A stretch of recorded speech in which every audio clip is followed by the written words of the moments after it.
Yes, hello and welcome along. We're watching Football Daily in India, and today we're going to be discussing and previewing the Premier League this weekend. And football is back after the international break. It's finally good to see the Premier League action, I should say, and that kicks off, of course, on Saturday. So let's get cracking right now because we have lots of people also on the show. So we'll get started with Liverpool because they essentially have a tricky test against Newcastle, who have been performing pretty impressively on the road. Remember that victory they got at Spurs not too long ago.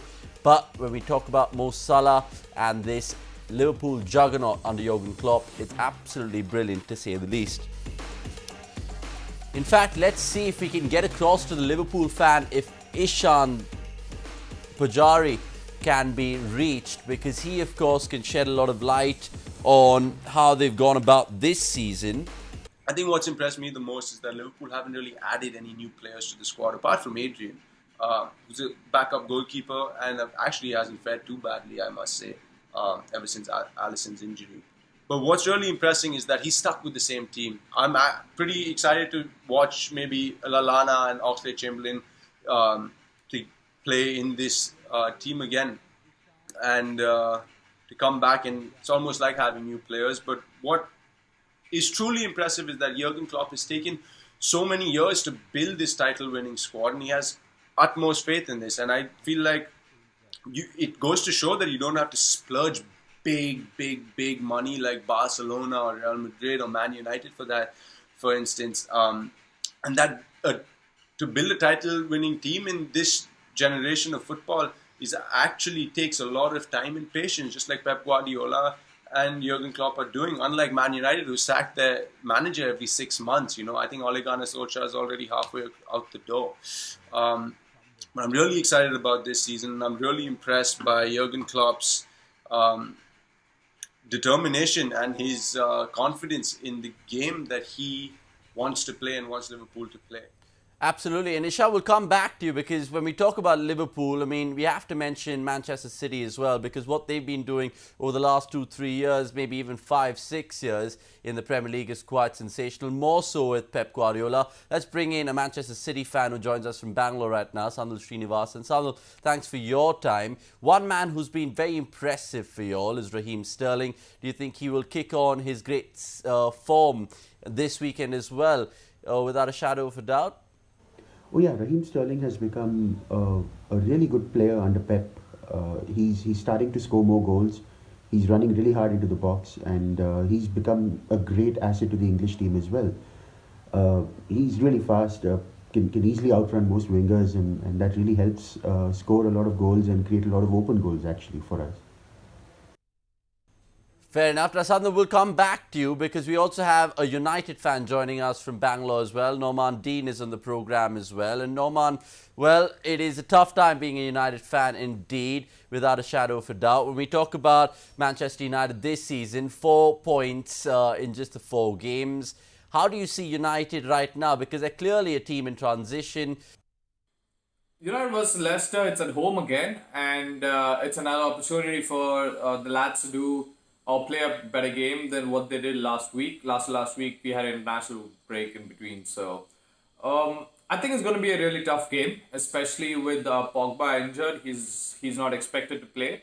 That's because he's not recovered post the international break.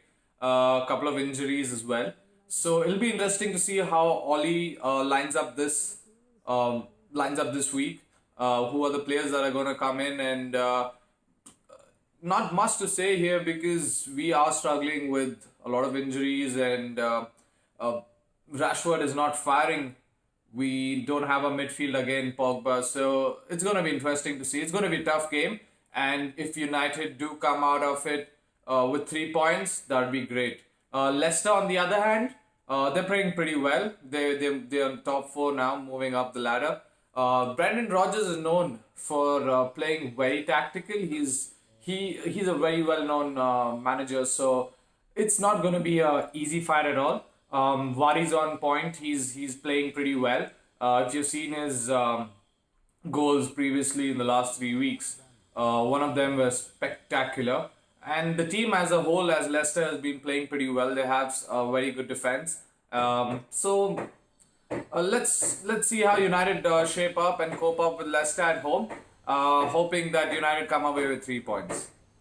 Yes, 3 points will be crucial, and that would definitely be the need of the hour for Manchester United right now, because we have West Ham, of course, on Sunday, which follows this particular fixture on this Saturday. Right, let's now get a reaction from a Chelsea fan as well, because they have a tricky test against Wolves later today. And we have Karan Thapa, who joins us from Hyderabad, in fact. Karan, thanks for your time as you join us. And there's so much to talk to you about Chelsea in particular, with Frank Lampard, of course, and his new regime.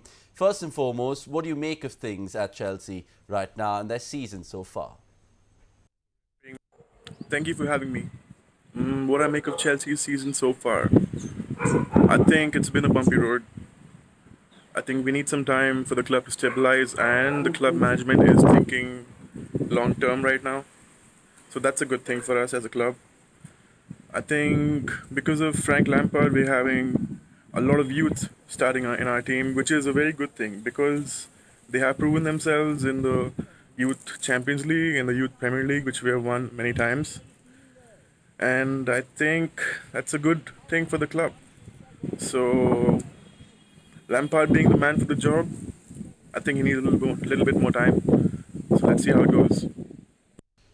Right, of course, Karan, we understand those thoughts, especially from a Chelsea fan, considering there are changes in different clubs, especially the club that I support, Manchester United, as well, with Ole Gunnar Solskjaer coming back to the fore. You never know what really lies ahead. But one thing is for sure is that they've got the goodwill factor back, and I think the fans is on their side. So only time will tell how it really pans out for Chelsea on the field. Now, one of Chelsea's closest rivals are Tottenham Hotspurs, of course. And we also have a Tottenham Hotspur fan joining us from Bangalore, Akshay Patil. And let's get into his mindset right now, because Spurs themselves haven't had the best of starts of the season, Akshay. And I think you'd agree with me on that. What needs to be done from a Pochettino perspective to take this team ahead? Hi, Avanish. Thank you for having me here. So Spurs have had a so-so start to the campaign. It's been an unsettling time for us over the past few weeks, with 3 of our players rumored to be on the way out. But now a win will do a world of good for Spurs. And now that the transfer window is over, we can all focus on the action on the pitch rather than off it, and Poch can really put Spurs in the right track. We have overcome Palace in the last 8 fixtures. We're playing at home. Our team has come back from training, and Kane is back with a new zeal of confidence after a good performance in the international break. So it should be a safe grab of those 3 points. Our season so far has been we've come back from behind against Aston Villa. We got lucky at City. We blew it against Arsenal, and unfortunately we got beat by Newcastle. But this game should be the game that puts Spurs in the front seat, and to make sure that Spurs is a title contender. Albeit Palace are good at counter-attacking, so we will be stifled by that, and it could be an awkward day for a lot of Spurs fans. But in the end, we should be able to nick it. Yeah, I mean, that's always good to think that way, especially at home. Last time around against Newcastle, similar thinking, but didn't really yield the results with a 1-0 loss over there. Now, let's get into the mindset of these fans and bloggers and experts who are joining us on the show right now, and ask them one particular question about VAR, or VAR, or Video Assistant Referees, as they say it. Now, how has it impacted the Premier League? How well has it been? Has it been a welcome move? Let's get into the thoughts of the gentleman. I'll start with Norman Dean on this talking point. Norman, how do you perceive VAR? Because, of course, it's been brought in to the game of football to remove the howlers, the no-brainers, as you'd like to call it, especially those offside calls and whatnot. So do you think it's a good thing that it's been brought into the Premier League, and so far so good? How do you see it?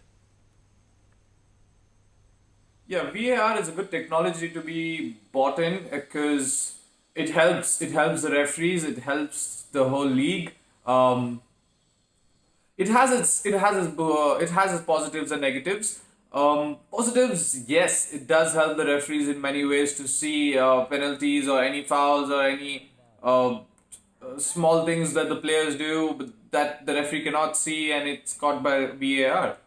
But a football fan, being a football fan or a United fan, and watching VAR take decisions which would naturally be not given by the referee, for example, a penalty shout, and it's recalled by VAR and given. It's kind of heartbreaking to see that because football it loses its natural element, which is in the moment in the game which the referee gives. But again, what can we say? We are moving towards a more technological part of life, and VAR does justice most of the time. Even if the fans aren't happy, it is what it is. So. Yeah, it is what it is, and a few people, of course, have voiced their opinion against it, divulging of views, of course. Now, let's get into Karan's mindset of VAR. Karan, what do you make of it? Because it is a talking point, nonetheless, in the football world right now, in particular, the Premier League. VAR or VAR. I think it's good that we have that in the Premier League right now. For Chelsea, like in the last game, we weren't awarded the penalty that we were supposed to get. But the implementation needs to get better, and definitely I feel it's a good addition because the stakes are too high for refereeing mistakes to allow decisions to cause dramatic changes in the play of the whole game. So that's not good. So VAR helps in that. It keeps it fair. So yeah. I think VAR is good. All right, yeah, VAR is indeed good and a thumbs up indeed. Karan, just sticking with you a little bit longer now. Premier League on the whole, from a grander scheme of things, do you see this particular Premier League shaping up into a two-horse race? Because that's one of the inevitable questions that we always ask, considering Liverpool and City are clear favourites. How do you see things shaping up going ahead? I do not think this season will end up being a two-horse racetrack because some teams have stepped up their game, like Arsenal and Spurs. So it goes a long way. I think by December we will have a good answer or a clear picture of how it's going to turn out. But I feel Liverpool also might have a good chance of finally winning the Premier League in a long time. All right, fair enough. Well, Dean, let me come back to you because, of course, you write a lot of stuff. You vlog, of course, about football week in, week out. How do you really see this season shaping up? Of course, from a United perspective, it looks grim at the moment. But do you see this to be another two-horse race, possibly? Liverpool and City for the title? Yes, it does look like a two-team title race with Manchester City and Liverpool in it. But if you look at it, it's too early for us to call who's going to win. Yes, they are playing pretty well, Liverpool and City. They do tend to struggle in some parts of the pitch. But then at the moment, yes, they look like they're going to be strong title contenders.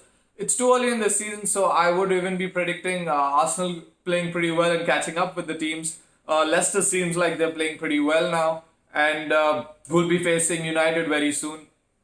And we also have West Ham who are playing pretty well under Pellegrini. So all these teams have enough time to hit the ground running and give a competition to the title, challenge for the title, challenge the top two teams, Liverpool and Man City.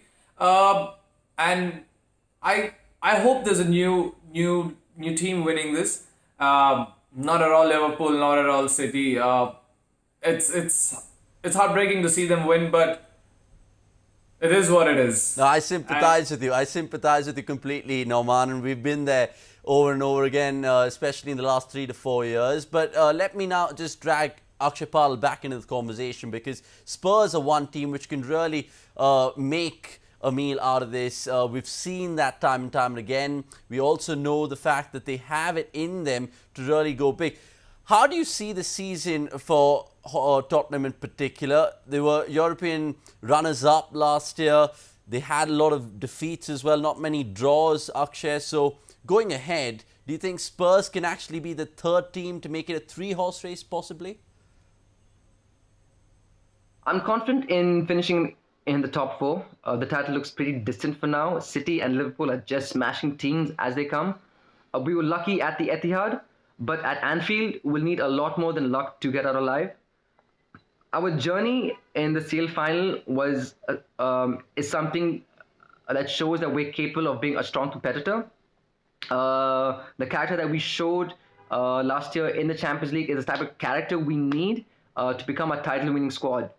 Now, Ndombele is doing well so far. He's been able to control the midfield, and he's the type of player that we need who can help us survive those tricky away games against Wolves, Leicester, or Everton.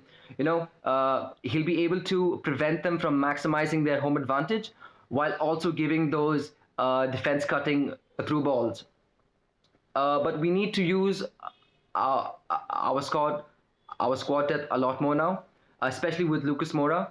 He's quick, agile, and he has that ability to get past the first two defenders and create that space. And now that Kane is back, we should see him start to contend for the Golden Boot. I was really expecting another wingback to replace Trippier, but I guess Kyle Walker-Peters should do for now. I'm still excited to see how Ryan Sessegnon plays in the squad. Right, absolutely. I mean, those are two key additions that Tottenham and Pochettino have got through. Ishan, coming back to you, because you've been patiently waiting for a while now. Liverpool, 43 games unbeaten at Anfield. That's quite a while. That's 2.5 years to put into context. Quite a record. And Klopp has played that down, which we'll show you in due course time. But what do you really think about Liverpool and how they've been so strong at Anfield, especially under Jurgen Klopp? I mean, Liverpool are extremely tough to beat at home. I think Anfield is the 12th man on the field. Coming to Anfield must be daunting for any team to play in. I just think the fans are really passionate right now. I think we have so much faith in the manager that you can really feel the urgency from the fans and the passion. And I think the players draw from that energy and just gives them that extra edge. Newcastle, I don't think Newcastle stand a chance, but they did go and beat Tottenham. While Newcastle were away at Tottenham, they did beat Tottenham 1-0. So, of course, they have a cheeky little counter-attack maybe. They could pop one, but I don't think they're going to be able to stop the attacking three. And who knows what lies ahead for those top 5 teams, maybe 6, maybe 8 teams, considering it's such a tight Premier League like it always has been. So enjoy the football, ladies and gentlemen. Of course, you know what to do. Cheer on your team and hope that their rival loses. Thanks for watching India Ahead and Football Daily in particular. I'm Avanish Hegde. Goodbye. It's time for now.